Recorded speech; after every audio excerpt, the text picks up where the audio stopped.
सर्व पत्रकार बांधवांचं आणि शिवसैनिकांचं मी मनापासून अभिनंदन करतो. मित्रांनो, आज 6 डिसेंबर बाबासाहेब आंबेडकर साहेबांचा निर्वाण दिन, त्यांच्या स्मृतीचा अभिवादन करतो. नुकत्याच आता नगर परिषदेच्या निवडणुका पार पडल्या आहेत. सुरुवातीपासूनच आम्हा पदाधिकाऱ्यांचा प्रयत्न होता की आपण संपूर्ण जे 14 वार्ड आहेत त्यासाठी 28 उमेदवार द्यावेत. पक्षाकडून तसं काही मला ठोस आश्वासन मिळालेलं नव्हतं. आपण तयारी करा, प्रचाराच्या दरम्यान आपण बघू, अशा पद्धतीचं एक आश्वासन आम्हाला मिळालं होतं. आम्हाला जवळजवळ 13 वार्डमध्ये 13 जागी उमेदवार मिळाले.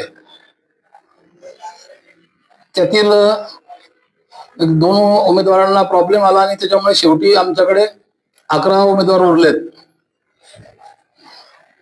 संपूर्ण जळगाव जिल्ह्यामध्ये जवळजवळ 123 उमेदवार पक्षामार्फत उभे होते. जिल्हा प्रमुखांनी मुंबईमध्ये पक्ष प्रमुख इतर व्यक्ती सगळ्यांच्या सोबत संपर्क साधला.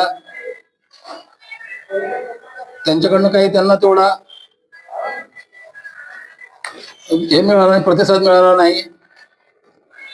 आणि जिल्हा प्रमुख जेव्हा या ठिकाणी आले तेव्हा त्यांनी सांगितलं होतं की बाबा आपण उमेदवारांना काही नाही, फुल नाही फुलाची पाकळी देऊ.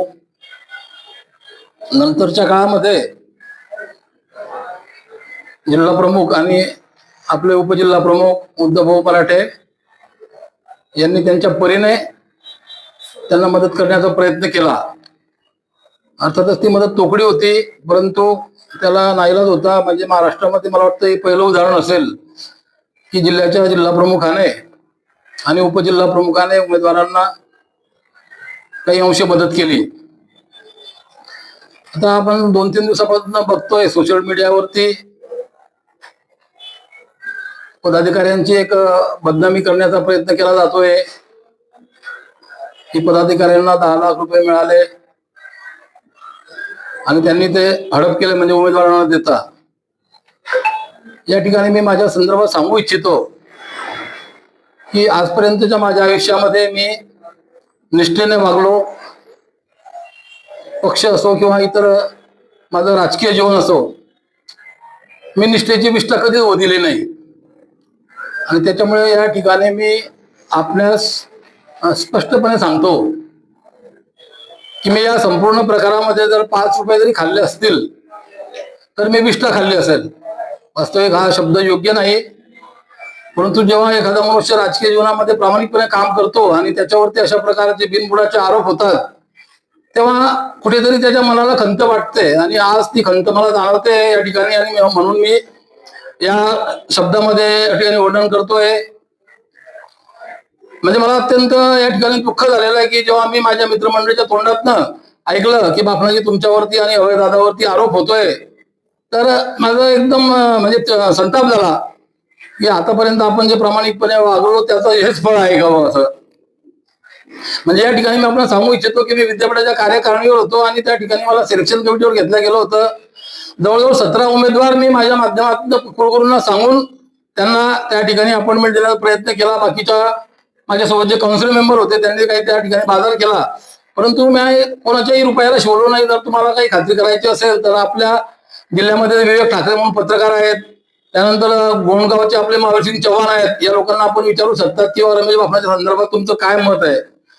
आणि आतापर्यंत मी या सगळ्या गोष्टी प्रामाणिकपणे करत आलो. मी एक शेतकरी आहे, शेतकरी कुटुंबातला आहे आणि एका संघर्षामध्ये मी हे सगळं सुरू केलेलं आहे. मला जेव्हा विद्यापीठाच्या कार्यकारिणीवर घेतलं गेलं आणि आम्ही जेव्हा कृषी विद्यालयांना भेटी दिल्या तर माझ्या लक्षात आलं की कृषी विद्यालय आपल्या भागामध्ये होणं आवश्यक आहे. मी सगळ्यांना विनंती केली, कोणीच पुढाकार घेतला नाही. शेवटी माझी ऐपत नसताना मी ते कृषी विद्यालय सुरू केलं. मित्रांनो, आपल्याला जर काही अडचण आली तर आपण अशा वेळेला आपल्या पत्नीचे दागदागिने विकतो, पण या ठिकाणी नाही खेदाने म्हणतो आपल्याला की मला माझ्या आईचे सुद्धा दागिने विकावे लागले. आई नेहमी म्हणायची की मला माझे दागिने करून दे. मला असं वाटायचं की आपल्या आजीप्रमाणे आई सुद्धा 100 वर्ष आयुष्य पूर्ण करेल, परंतु मध्यंतरी गिरीश भाऊंनी आमच्यावरती 300 टेबलचा गुन्हा दाखल झाला आणि आम्हाला 40 दिवस घरला सोडून जावं लागलं. आईने 3-4 दिवस जेवण घेतलं नाही, त्याच्यामध्ये आईची तब्येत खराब झाली आणि आई आम्हाला सोडून गेली. शेवटी या ठिकाणी दिलीप भाऊ पत्रकार उपस्थित आहेत, मला कुठेतरी खंत होती की आपण आईच्या भांगड्या मोडल्या तर आपण आई जिवंत असताना तेव्हा देऊ शकलो नाही. तर आदरणीय उद्धव साहेबांचा वाढदिवस होता 2 वर्ष अगोदर. त्यावेळेला मी माझ्या मराठी शाळेतील विद्यार्थ्यांना बरोबर 29,000 रुपयाचे दप्तर, पाटी, पेन्सिल वगैरे सगळं साहित्य देऊन तेव्हा कुठे मी त्या आईच्या ऋणातनं मुक्त गेलो. म्हणजे सांगण्याचं तात्पर्य की मी या राजकीय जीवनामध्ये, सामाजिक जीवनामध्ये आतापर्यंत अत्यंत प्रामाणिकपणे वागत आलेलो आहे. मध्यंतरीच्या काळात जेव्हा आमदारकीचं इलेक्शन होतं तेव्हा मला तर मोठी ऑफर मिळाली की तुमच्या गोशाळेला आम्ही मोठी मदत करतो, तुम्ही आप्पासाहेबांकडे या. परंतु मी ते नाकारलं मित्रांनो. मला काय ते रक्कम फार मोठी होती, माझ्या गायींचं माझ्या हिशोबाने कल्याण झालं असतं, परंतु मी ते टाळलं मित्रांनो. आज मी तुम्हाला सांगू इच्छितो की मी मार्केटमधनं 3 रुपये शेकड्याचे पैसे घेऊन त्या गायींची सेवा करतोय. मध्यंतरी मी 5 एकर जमीनचा व्यवहार केला गायीच्या संदर्भात. जेव्हा मला दररोजचा 5,000 रुपयाचा खर्च आहे, 3,000 रुपयाचा चारा आणि 2,000 रुपयाची मजुरी. आणि आजकाल दान देणारे दानदाते कमी झाले. गोसेवा आयोगाकडनं तुटपुंजी मदत मिळते, 40 गायींना मदत मिळते. माझ्याकडे 91 गाय आहेत, म्हणजे त्याच्यामध्ये त्यांना परिपोषण होणं शक्यच नाही. तरी सुद्धा आम्ही कसं तरी आटापिटा करतो, गोऱ्या तयार करतो आणि त्या संसारात देतो आणि त्या गायींचं चारा पाण्याचा खर्च भागवतो. तर या ठिकाणी मी पुनश्च सांगू इच्छितो की असं कोणत्याही प्रकारचं या ठिकाणी 10 लाख रुपये वगैरे कोणाकडनं मिळालेले नाहीत. 10 उमेदवार होते, त्यांना प्रत्येकी आम्हाला जे शक्य होतं ते आम्ही द्यायचा प्रामाणिक प्रयत्न केला. त्याच्यामुळे ज्याच्या काही डोक्यामध्ये हा विचार असेल त्याला माझी हात जोडून विनंती राहील की बाबांनो, हे तुमच्या डोक्यातनं काढून टाका. आणि म्हणजे कसं होतं, अशामुळे काय होतं, जो काही प्रामाणिक मनुष्य आहे तो मागे येऊन जातो. म्हणजे मी आज तर असं मत करून घेतलं होतं की आज आपण जाहीर करून द्यायचं की बाबा माझा आता वय 72 झालेलं आहे आणि कुठेतरी माणसाने राजकारणात थांबलं पाहिजे. तर मी आज ती स्पष्टपणे भूमिका घेणार होतो, परंतु माझ्या सहकार्याने सांगितलं की बापनाची जिल्हा परिषदच्या निवडणुका 1-2 महिन्यामध्ये येत आहे, तुम्हाला आमची हात जोडून विनंती आहे की तुम्ही अशा प्रकारचा काही निर्णय घेऊ नका. नाहीतर मी माझा निर्णय आज फायनल करून घेतला होता की याच्यानंतर आपण सार्वजनिक जीवनामध्ये एक शिवसैनिक म्हणून काम करायचं, कुठेही पक्षाचं कोणतंही पद घ्यायचं नाही, जे काही पद आहे तेही सोडून द्यायचं. फक्त मित्रांच्या आग्रह खातर मी थांबलेलो मित्रांनो. परंतु 2 महिन्यानंतर माझा तो निर्णय फायनल राहील.